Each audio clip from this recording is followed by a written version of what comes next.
मोहिनी एकादशी पर अवश्य पढ़ें ये कथा। माँ लक्ष्मी के साथ विष्णु जी होंगे प्रसन्न। मोहिनी एकादशी पर भगवान विष्णु की विधिवत पूजा करने के साथ साथ अंत में इस व्रत कथा का पाठ अवश्य करें।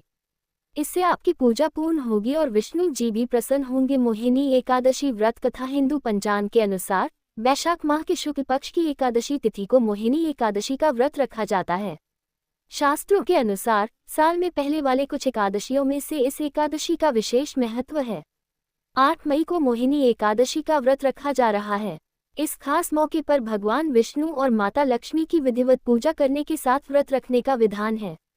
इस दिन पूजा पाठ मंत्र आदि का जाप करने के साथ साथ अंत में इस एकादशी कथा का पाठ अवश्य करना चाहिए। इससे शुभ फलों की प्राप्ति हो सकती है।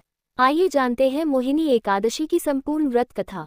मोहिनी एकादशी व्रत कथा। इस पौराणिक कथा को स्वयं श्री कृष्ण ने अर्जुन को सुनाई थी। इस कथा के अनुसार अर्जुन ने श्री कृष्ण से कहा कि हे मधुसूदन, वैशाख माह की शुक्ल पक्ष की एकादशी को किस नाम से जाना जाता है और इस व्रत को करने का क्या विधान है। तब श्री कृष्ण ने कहा, हे अर्जुन, मैं आपको एक पौराणिक कथा सुना रहा हूँ जिसे महर्षि वशिष्ठ जी ने प्रभु श्री रामचंद्र को सुनाई थी। इसे आप ध्यानपूर्वक सुने।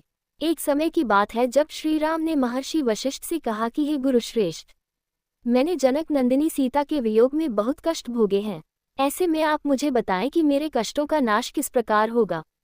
आप मुझे कोई ऐसे व्रत के बारे में बताएं जिससे मेरे सारे कष्ट और अनजाने में किए गए पाप नष्ट हो जाए। श्री राम जी की बात सुनकर महर्षि वशिष्ठ ने कहा कि हे श्री राम, आपने बहुत उत्तम प्रश्न किया है। आपकी बुद्धि अत्यंत कुशाग्र और पवित्र है। आपके नाम के स्मरण मात्र से ही मनुष्य पवित्र हो जाता है। ऐसे में आपको एक एकादशी के बारे में बताता हूँ। वैशाख माह के शुक्ल पक्ष की एकादशी का नाम मोहिनी एकादशी है। इस एकादशी के दिन व्रत रखने से मनुष्य के सभी पाप तथा क्लेश समाप्त हो जाते हैं। इसके साथ ही व्यक्ति हर तरह के मोह जाल से मुक्त हो जाता है। इसलिए हर दुखी व्यक्ति को इस उपवास को अवश्य करना चाहिए, जिससे उसके सारे पाप नष्ट हो जाए। इसके साथ ही अब मैं आपको कथा सुनाता हूँ। प्राचीन समय की बात है, सरस्वती नदी के किनारे भद्रावती नाम की एक नगर बसा हुआ था। उस नगर में द्युतिमान नामक राजा राज्य करता था। इसी नगर में एक धनपाल नामक का वैश्य रहता था, जो धन धान्य से पूर्ण था।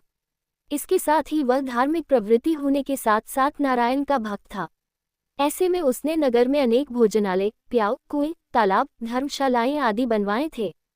इसके साथ ही सड़कों के किनारे आम, जामुन, नीम जैसे छायादार वृक्ष लगवाए, जिससे वहां से निकलने वाले हर एक पथिक की थकान दूर होने के साथ सुख की प्राप्ति होगी। वहीं दूसरी ओर धनपाल के 5 पुत्र थे, जिनमें सबसे बड़ा पुत्र अत्यंत पापी व दुष्ट था। वह वेश्याओं और दुष्टों की संगति करता था। इससे जो समय बचता था उसे वह जुआ खेलने में व्यतीत करता था। वह बड़ा ही अधर्मी था और वह किसी भी देव देवता या पितृ को नहीं मानता था। अपने पिता के द्वारा कमाए गए धन को वह बेकार की चीजों में उड़ा देता था। इसके साथ ही वह मांस मदिरा का भी सेवन करता है। जब वैश्य ने अपने पुत्र की हालत देखी तो उसे खूब समझाने बुझाने की कोशिश की, लेकिन वह सफल नहीं हुआ। तो उसके पिता, भाइयों तथा कुटुंबियों ने उसे घर से निकाल दिया और उसकी निंदा करने लगे। घर से निकलने के पश्चात वह अपने आभूषणों तथा वस्त्रों को बेच कर अपना जीवन यापन करने लगा। धन समाप्त हो जाने पर वेश्याओं तथा उसके दुष्ट साथियों ने भी उसका साथ छोड़ दिया। जब वह भूख प्यास से व्यथित हो गया तो उसने चोरी करने का विचार बना लिया और वह रात्रि में चोरी करके अपना पेट पालने लगा। लेकिन ऐसा ज्यादा दिन तक नहीं चल सका और एक दिन वह पकड़ा गया। लेकिन जब उन्हें पता चला कि ये वैश्य का पुत्र है तो सिपाहियों ने छोड़ दिया, लेकिन उसने चोरी बिल्कुल भी न बंद की। ऐसे में जब वह दूसरी बार पुनः पकड़ा गया तब सिपाहियों ने भी उसका कोई लिहाज नहीं किया तथा राजा के सामने प्रस्तुत करके उसे सारी बात बताई।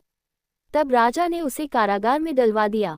कारागार में राजा के आदेश से उसे नाना प्रकार के कष्ट दिए गए तथा अंत में उसे नगर से निष्कासित करने का आदेश दिया गया। दुखी होकर उसे नगर छोड़ना पड़ा। अब वह वन में पशु पक्षियों को मारकर पेट भरने लगा। इसके बाद वह बहेलिया बन गया था और धनुष बाण का इस्तेमाल करके वह वन के निरीह जीवों को मार मार कर खाने और बेचने लगा। एक बार वह भूख एवं प्यास से व्याकुल होकर भोजन की खोज में निकला तथा कौंडिन्य मुनि के आश्रम में जा पहुंचा। इन दिनों वैशाख का महीना था। कौंडिन्य मुनि गंगा स्नान करके आए थे।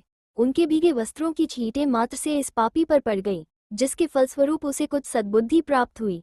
वह अधम ऋषि के समीप पहुंचकर हाथ जोड़कर कहने लगा कि हे महात्मा, मैंने अपने जीवन में अनेक पाप किए हैं। ऐसे में कृपा करके आप इन पापों से छूटने का कोई साधारण तथा धन रहित उपाय बतलाइए। ऐसे में ऋषि ने कहा कि तू ध्यान देकर सुन, वैशाख माह के शुक्ल पक्ष की एकादशी का व्रत रखना आरंभ कर दे। इस एकादशी का नाम मोहिनी है। इसका उपवास करने से तेरे सभी पाप नष्ट हो जाएंगे। ऋषि के वचनों को सुन वैश्य का पुत्र बहुत प्रसन्न हुआ और ऋषि द्वारा बतलाई हुई विधि के अनुसार मोहिनी एकादशी का व्रत किया। इस व्रत के प्रभाव से उसके सभी पाप नष्ट हो गए तथा अंत में वो गरुड़ पर सवार हो विष्णुलोक को गया।